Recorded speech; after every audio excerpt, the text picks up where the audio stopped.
নমস্কার। আপনারা দেখছেন শরীর বাগচির ভিডিও মিট গাঙ্গুলি প্রোফাইলে।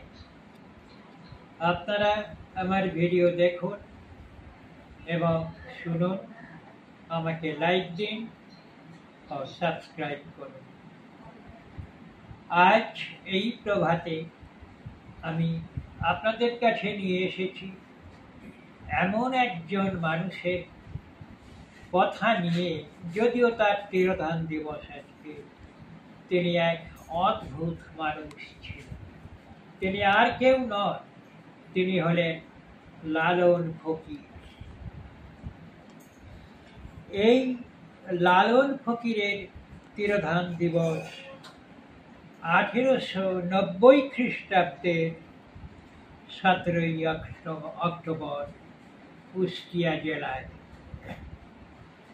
বর্তমানে এটি বাংলাদেশের অন্তর্গত। জন্ম হয়েছিল তার যশোর জেলায়। তার পত্নী ছিলেন বিশাখা। তিনি ছিলেন একজন মানবতাবাদী সাধক। তিনি 116 বছর বেঁচে ছিলেন। তার জীবনকাল ছিল 116 বছর। বড়ই আশ্চর্য না? সচরাচর চোখে পড়ে না এরকম। 1774 সালে তার জন্ম হয়েছিল এবং 1890 খ্রিস্টাব্দে তার মৃত্যু হয়। এই যে লালন ফকির, এই লালন ফকিরের যিনি পালন করেছিলেন, লালন ফকিরের গুরু ছিলেন সিরাজ সাঁই। সিরাজ সাঁই ছিলেন লালনের গুরু।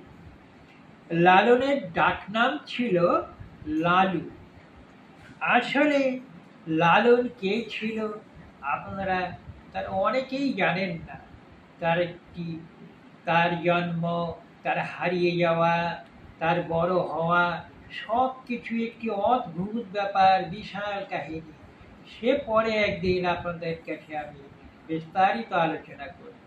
তবে আজ শুধু এইটুকু বলে রাখি যে এই লালন ফকির ছিলেন হিন্দুর সন্তান। তার প্রকৃত নাম ছিল ললিত নারায়ণ কর। লালন ফকির সম্বন্ধীয় ভিডিও আজকে এখানেই শেষ করছি।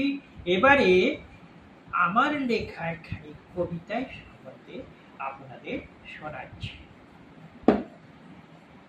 কবিতার নাম জনম।